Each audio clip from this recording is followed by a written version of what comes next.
Estos son tiempos de un enorme vacío existencial. Con lo que está la carne, es el único lugar donde podés tener un vacío entero. Periodismo con sentido. El Fernet de tu asado.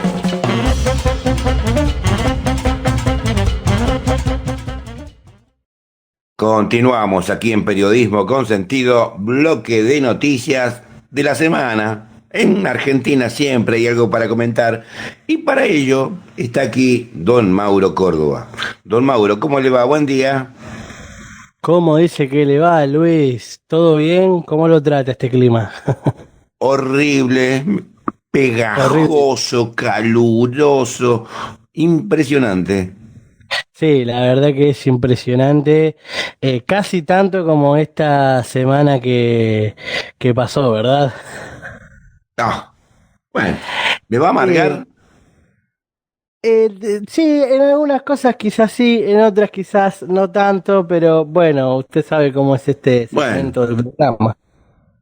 vayamos al grano entonces. Bueno, ¿te acuerdas que la semana pasada nosotros hablamos de una de espías? ¿Sí?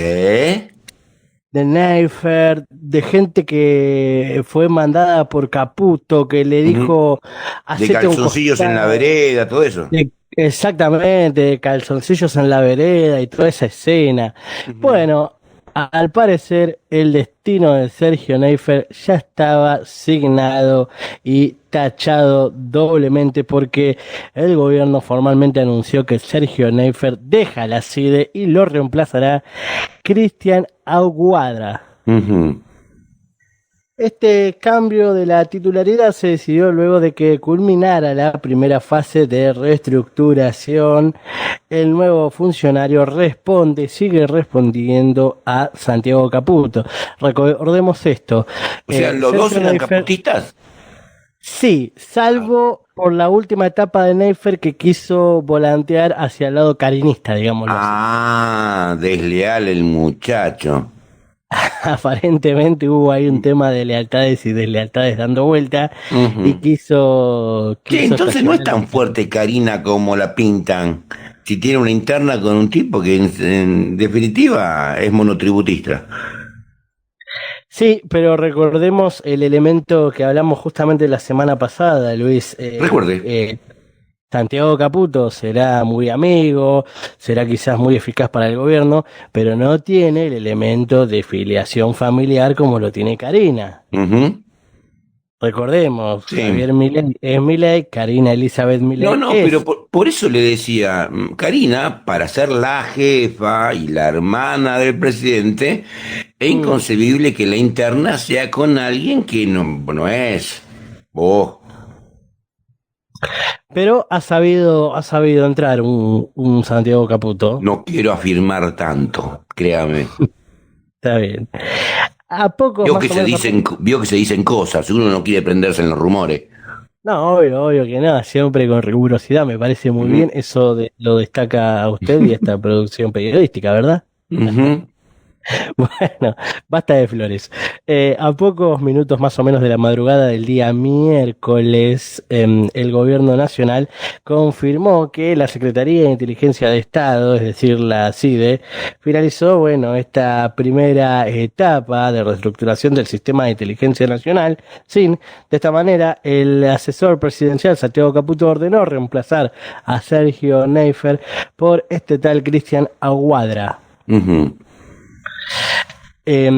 Hasta el momento el proceso estuvo encabezado por Neifert, quien tuvo como eje ordenar los procesos internos, auditar y transparentar la estructura organizacional, así como optimizar algunos recursos y actualizar los estándares operativos del organismo.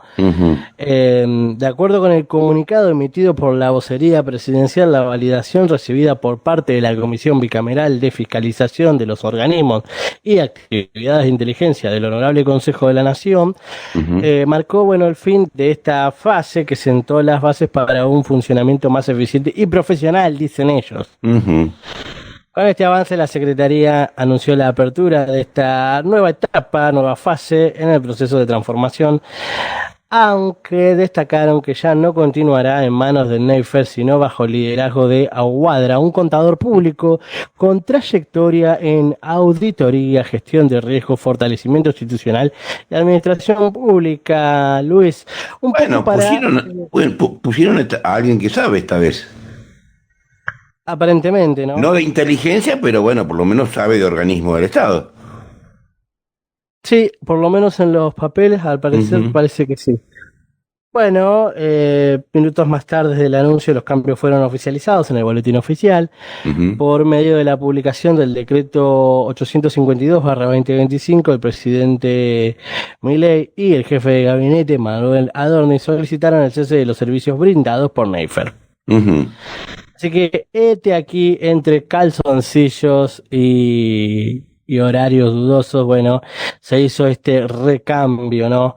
En la CIDE, en una interna que nosotros ya dijimos, va a durar todo lo que dure el gobierno nacional, Sí, sí. Va a durar todo lo que dure en todas las áreas de este gobierno, ¿no?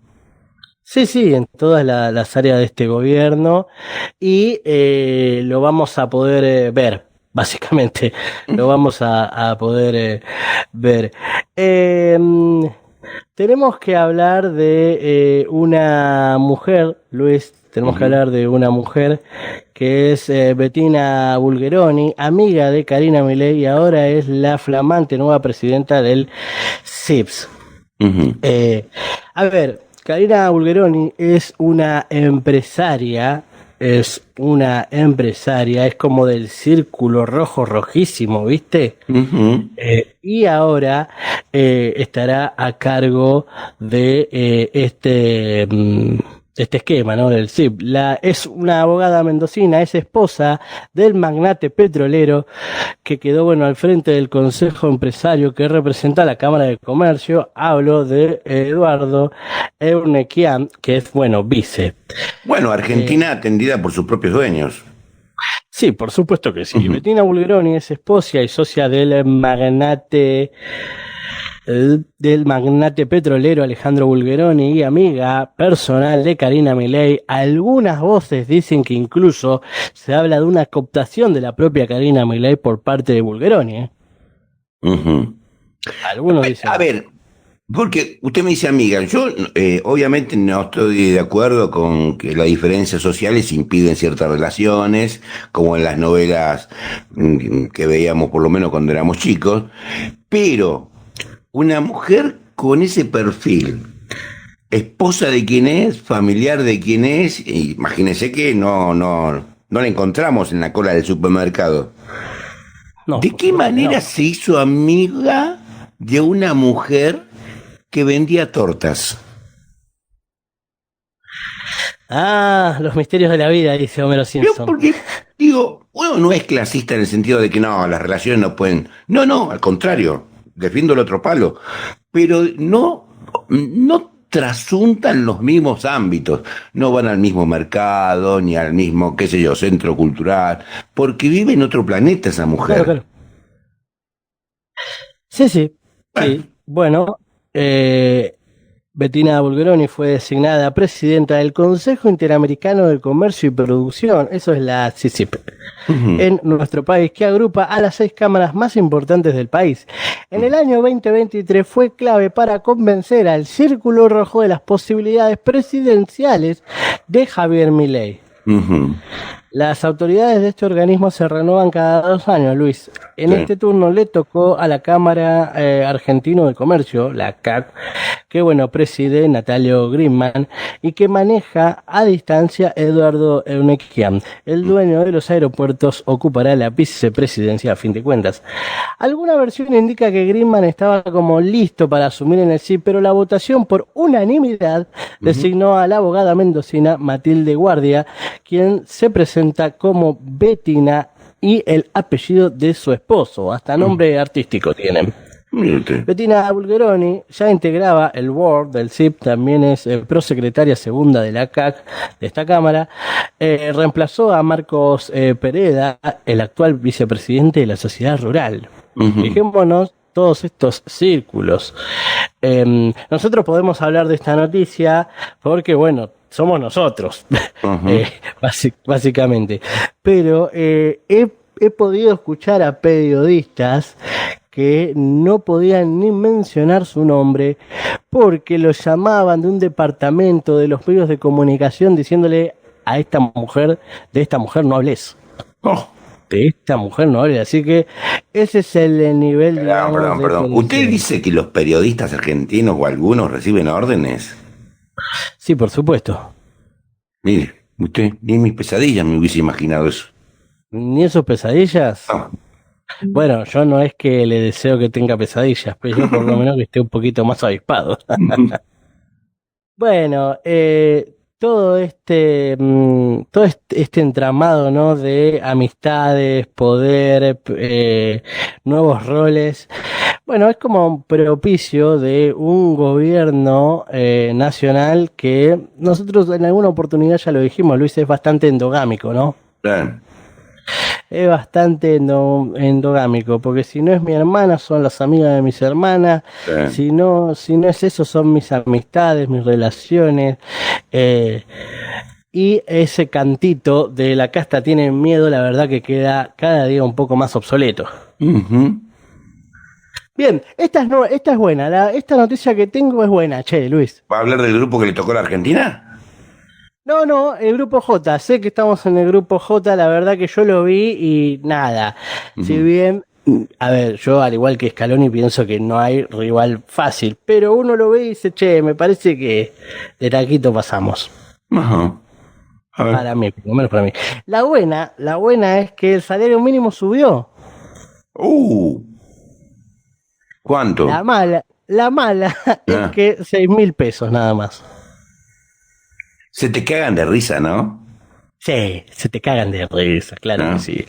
Por decreto, el gobierno destruye a los ingresos, pero encima la burla de todo esto es que subió apenas 6.000 pesitos. Qué bar. No, yo creo que se te cagan de risa, sí. Porque El realmente mi- hay que ser canalla, ¿no? la verdad que sí, el mínimo quedó abajo del dato del 2001. ¿Te acordás que nosotros dijimos que Argentina tenía los salarios más bajos de la región? Sí. Y bueno, parece que nos escucharon y que solo el corazón les dio para subir nada más que 6.000 pesos. Qué bar. La CGT rechazó la decisión por insuficiente y alejado de la realidad. Me Ujú. parece muy bien, sobre todo con una CGT que ya estaba para el cachetazo, ¿verdad? Sí. El gobierno volvió a fijar el salario mínimo de manera unilateral y por decreto, tras, bueno, otro fracaso de Consejo del Salario y sin acuerdo con los gremios, consolidando un esquema de aumentos que corre por detrás de la inflación y que profundiza aún más la pérdida del poder adquisitivo acumulada desde el inicio de la gestión del presidente. Porque ni La siquiera suba- reconoce la inflación que ellos mismos mienten, ¿no? Sí, absolutamente. Bueno, también lo dijimos, es un gobierno que niega la recesión económica, la contracción Ujú. económica. Sí, tuvieron que retocar los números. Sí, eso sí. Ujú. La suba de diciembre es de apenas 6.000 pesos, se ubicó en el último lugar de la fila entre los países de la región y se encuentra en niveles inferiores a los del 2001. La decisión de ajuste impacta de manera directa sobre millones, vuelvo y repito, millones de trabajadores y también sobre los montos de planes sociales y algunas jubilaciones que toman como referencia a ese monto. En un Ujú. contexto en la que a la aceleración de precios es evidente, la CGT rechazó esto porque dijo que estaba alejado de la realidad. Esto también se emparenta con, bueno, ustedes saben, los programas sociales como por ejemplo Volver al Trabajo y Ujú. demás. Bueno, hay muchos laburantes que al día de ayer revisaron en las billeteras virtuales, en las aplicaciones, y no han cobrado. Lo que se sabe hasta el momento es que recién el día 9 de este mes van a cobrar esos trabajadores. Qué bar. Recordemos, trabajadores que están en un esquema, a veces, no digo todos, pues si no sería injusto, pero la mayoría está en un esquema de laburo en negro, como se dice, Ujú. o laburos por su cuenta. Esto, digo, para ofrecer contrastes y números al respecto sobre una situación que el gobierno nacional niega constantemente. Ujú. Bien, bueno, ya que hablamos de personas en situaciones de pobreza, ¿por qué no hablar de personas en situaciones de riqueza, verdad? Que son menos, Son menos, mucho menos. muchísimo menos. Ujú. Los ojeros poseen Claro, son menos, pero la 15.800. tienen toda, ¿no? Los ojeros poseen 15.863 millones de razones para Ujú. presionar por un nuevo tipo de cambio, Obvio. Luisito. La cosecha récord de trigo podría traerle cierto aire a Milei. Sin embargo, bueno, se abre la incógnita, ¿no? De lo que van a hacer los ojeros con una cosecha en poder de 35 millones de toneladas. Ujú, Y la pregunta de millones, ¿presionarán por un nuevo dólar soja que los tiende a vender? ujú. ¿Usted qué opina? No, yo opino que hace rato que hace falta una buena devaluación, porque si no, la industria nacional murió, ¿vio? Si está saliendo más barato comprar baratijas que fabricarlas acá. Con el inicio de la cosecha del trigo de la campaña 2025-2026 se realizaron operaciones a precio por un total de 1,6 millones de toneladas, el segundo monto más alto de los últimos 3 meses. En Ujú. base a datos de la Secretaría de Agricultura, la exportación ya compró a precio 4,06 millones de toneladas y otras 379.000 toneladas fueron contratos con precio a fijar. El saldo estimable por volcar al mercado sería de 11 millones de toneladas de un total de 18,5 millones en total, ¿no? Mm. Un año de cosecha récord, podríamos decir. Bueno, Y la presión por, bueno, esta devalueta, ¿no? Y las maniobras que puede llegar a hacer este sector que siempre pelea su propia paritaria, ¿no? claro. Siempre pelea su propia paritaria. ¿Te acordás que la semana pasada hablábamos de la provincia de Buenos Aires? Sí. Del desafío que tenía Kicillof Ujú, para pedir el endeudamiento claro. que había logrado, que el El presupuesto bloque, había logrado. claro, que había logrado que el Ujú, bloque oficialista se pudiera sentar todo ujú. completo. Sí. Bueno, en las negociaciones tuvo que arreglar con el camporismo y el masismo. A cada uno le dio un sector clave y parecía que todo iba viento en popa para la administración provincial. Ujú, Sin embargo, ahora estamos sabiendo de este nuevo cruce político entre Luis Caputo y Axel Kicillof, porque Caputo no quiere autorizar el pedido de endeudamiento de Kicillof. ujú. El único que se puede El, endeudar es él. sí, el único que se puede endeudar es él, claro, sí, por supuesto. Otro no. Claro. El ministro de Economía, Luis Caputo, se refirió a la ley de financiamiento que la legislatura le aprobó al gobernador bonaerense y que debe ser autorizada por Nación. Sí. Bueno, luego de todo este recuento del cual estamos hablando y que pidió un endeudamiento de 3.000 millones de dólares, puso en duda Caputo la autorización que debe dar el Ejecutivo para aplicar la ley. En una nota con A24, el funcionario de Economía dijo que hay una ley de responsabilidad fiscal donde las provincias se comprometen a no tomar deuda siempre y cuando los gastos corrientes superen la inflación. Buenos Aires no está cumpliendo con esa regla. Caputo agregó que técnicamente lo que es deuda nueva hoy no debería estar sujeta a aprobación porque no está cumpliendo con la ley de responsabilidad fiscal. Hoy está aumentando los gastos corrientes por encima de la inflación. Ujú. Bueno, a todo esto, No, está claro que vienen por todo. Aparte, la provincia de Buenos Aires es la única provincia que se le ha plantado cara a este proyecto y te la van a hacer pagar con sangre, ¿eh? sí, y ahogar fiscalmente, que es Sí, lo que sí. dice a fin de cuentas Kicillof, ¿no? Que Ujú, el gobierno quiere ahogar fiscalmente a la provincia. Y entonces la provincia, ¿cómo va a pagar sueldos? ¿Cómo va a pagar aguinaldos? ¿Cómo va ujú, a pagar los municipios? El fondo para los municipios. ujú. Claro. Porque para que la aprobación esta se logre, la provincia creó una caja para los municipios. Se trata del Fondo de Emergencia y A ver Fortalecimiento. si me ayuda a Sí, entender esta lógica. a La ver, provincia de Buenos Aires, a la que se le debe 13 billones de pesos en partidas que están estipuladas por ley, mantiene obras. Bueno, todos vemos, sobre todo en Florencio Varela, que un jardín infante, que una plaza, que un centro de salud, etcétera, etcétera. Eh, Otro gobierno que sí se endeuda y tiene el derecho a endeudarte hasta de por vida, no hizo una alcantarilla. nada. Ah, esto es perfecto. Digo, la gente qué más tiene que esperar para abrir los ojos, ¿no? Sí, no, la verdad es que no lo sé. Y Mm, te voy a decir, no lo sé, sobre todo porque, bueno, nada. eh, ya hace 2 meses más o menos que pasaron las elecciones, número más, número menos, casi 2 meses, ujú. ¿verdad? Sí, sí, sí. Septiembre, octubre, estamos a diciembre, 2 meses. Bueno, eh, convalidaron esto. Digo, Ujú, convalidaron, no esto. Bueno, te decía que para que la aprobación se lograra, la provincia de Buenos Aires creó esta caja para los municipios. Se trata del Fondo de Emergencia y Fortalecimiento de la Inversión Municipal con el objeto de regularizar atrasos de tesorería o financiar la ejecución de proyectos y o programas sociales y o ambientales y o de inversión actualmente en desarrollo que se prevea iniciar.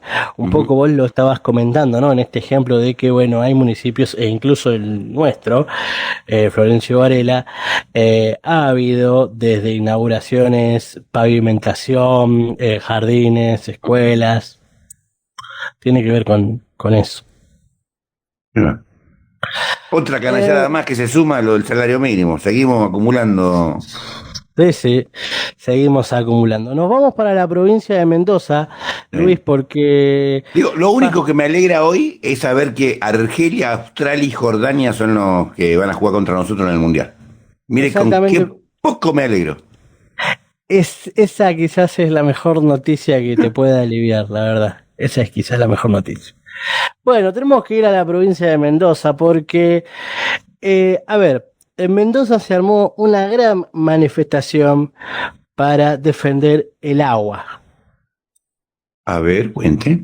El agua y la vida no se negocian, no a la minería contaminante, Mm. los glaciares no se tocan, sobre todo con un gobierno que trastoca, ¿no?, la ley de glaciares y le da vía libre a futuras privatizaciones. En Mendoza, para que se den un dato, solo el 4% del agua provincial es irrigada y la solución de cada gestión es dinamitar glaciares y cordilleras.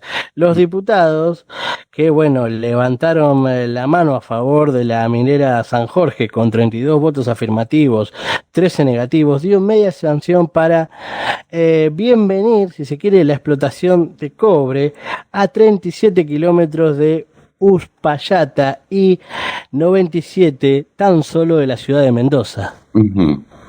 a la que hace más de 15 años el pueblo mendocino dijo que no. Ujú. Eh, si bien está siempre esta vieja disyuntiva, ¿no?, de minería responsable o, eh, o, o negación plena, lo cierto es que hubo una gran manifestación en la provincia de Mendoza porque peligra el agua y la vida de un montón de personas también, ¿no? Y no es para menos. No es para menos. La verdad que recomiendo altamente eh, Pelota de Trapo, una nota justamente que habla de esto y de la cual los datos que te estoy esgrimiendo los saqué de acá, básicamente. Ujú. Pelotadetrapo.org.ar, y ahí van a encontrar una nota detalladísima y completa sobre esta situación, esta problemática, que la verdad que habría que empezarle a ponerle más la lupa al respecto. Ujú. Bueno, una buena, no hay una buena en todas las. Eh, sí, los empresarios ganadores de la privatización de las represas del Comahue. Ah, bueno, sí. Bueno, ¿quiénes son estos muchachotes? Las compañías ofertaron unos 700 millones. que el ministro de Economía, Toto Caputo, cuando no podrá disponer libremente. Los ganadores de la privatización de El Chocón, Alicura, Cerros Colorados y Piedra del Águila. Ujú. El gobierno difundió las ofertas económicas que terminarán finalmente adjudicándose en el proceso de reprivatización de las 4 represas del Comahue, que en conjunto explican, Luis, el 15% de la generación de energía del país. Ujú. En total, por los complejos hidroeléctricos ubicados en Río Negro y Neuquén, el Ministerio de Economía obtendrá unos 700 millones por la licitación por 30 años a los ganadores.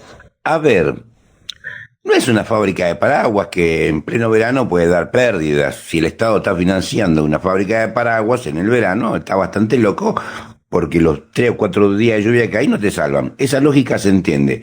Ahora, ¿cómo puede ser deficitaria? Porque me imagino que alguna razón habrá para que el Estado se desprenda de eso, de empresas que producen energía.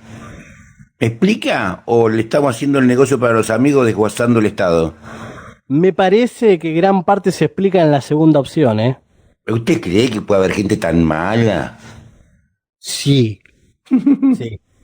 Soy muy malo. Vos tenés un columnista muy malo acá. El capital no tiene patria, ¿eh? Exactamente. De verdad. Es así. El capital no sabe de fronteras, ni de límites, ni de patria. Claro que sí. Bueno, se trata de un grupo de empresarios locales creado este año. Está conformado por los hermanos Patricio y Juan Neus, con vínculos de la amistad con el asesor presidencial Santiago Caputo. Oh. El holding Edison también está conformado, por ejemplo, por Rubén Chernousovsky y Luis Galli, los principales referentes del grupo Newsan, dedicado al sector tecnológico de Tierra del Fuego. También figuran los empresarios del establishment local, Guillermo Stanley y Carlos Giovanelli, de la firma Inverlat Investment. Ujú. Bueno, Estos son los nombres y los apellidos de algunos, solo algunos de los ganadores con todo esto de Viva la Pepa dentro del gobierno. ¿usted me tiene alguna internacional ahí preparada? Sí, siempre al pie del cañón tenemos noticias internacionales. Nosotros venimos un poco hablando sobre Venezuela, hablando sobre Estados Unidos. Bueno, tenemos que hablar de Colombia, que rechaza la posibilidad de ataques foráneos en su territorio bajo el pretexto que sea. En medio de la tensión por el despliegue de Estados Unidos en el Caribe, la canciller Rosa Villavicencio alertó de la creciente normalización de operaciones extraterritoriales sin autorización. Ujú. Bueno, El gobierno de Colombia rechazó en el día de ayer cualquier insinuación de emplear la fuerza militar dentro del territorio colombiano bajo el pretexto que sea, en medio de las amenazas de la administración estadounidense de Donald Trump. Ningún Estado puede realizar operaciones armadas en el territorio de otro sin su consentimiento expreso. Tal acción violaría de forma directa la Carta de las Naciones Unidas y los principios fundamentales que sostienen la paz y la estabilidad internacionales, ¿no? La estabilidad internacional, dijo la canciller colombiana Rosa Villavicencio. Sin mencionar los ataques cinéticos de Estados Unidos, expresó la profunda preocupación del Ejecutivo por la creciente normalización de estas operaciones extraterritoriales sin autorización. Recordemos también en lo que tiene que ver con Estados Unidos y el Caribe, ya son más de 80 los muertos, Digo, está ¿no es pasando. inocente pensar que Estados Unidos considera tener permiso para algo? Sí, quizás vos decís que pecan de ingenuo en ese sentido. Y digo, estás hablando del zorro. Si le dejas la gallina suelta, es su naturaleza. Es como el escorpión, ¿vio? Sí, completamente. Porque aparte ellos están convencidos de que son los amos del universo, ya no del mundo. No, sí, y bueno, con Elon Musk eso también se plasma, ¿no? Los amos Claro. del universo, no tan solo de este globo terráqueo, sí, completamente. A ver, yo un poco lo decía, ¿no? En Sabotaje Local, perdón por el chivo y Tire, demás, tire. pero digo, independientemente de las críticas que vos le puedas hacer a un Nicolás Maduro, digo, o condenás o no condenás la invasión yanqui en Latinoamérica, Claro. en el Caribe. Claro. O la condenás o no la condenás. Independientemente de las críticas que se le pueda llegar a tener a Nicolás Maduro o a cualquier otro líder de la región, porque acá, digo, no hay dioses, ni reyes, ni santos. Todo el mundo es criticable, a todo el mundo se le puede criticar o hacer observar algo, ¿no? Pero me parece que esto es para mí, en mis 35 años recién cumplido, muy, muy fuerte y muy peligroso para la región latinoamericana, Luis. Así es. Bueno, los que no aprenden la lección. Los amantes de este periodismo incisivo, sagaz, punzante, que no le tiene miedo a los poderes fácticos, el apodo era ¿quién carajo te pensás que sos? Pueden seguir escuchándome de 4 de la tarde a 5 de la tarde. Hago sabotaje local junto a un gran equipo, y también decir que hoy también vamos a estar entregando cajas. Los que no pudieron ir el sábado pasado también van a poder ir hoy. Por favor, sean puntuales. Solamente vamos a estar hasta las 5 de la tarde entregando las cajas navideñas que la Unión de Trabajadores de Prensa de Buenos Aires nos ha designado para repartir a los afiliados y afiliadas de esta organización. Muy bien, don Mauro, nos cruzamos en los pasillos. Chau, chau.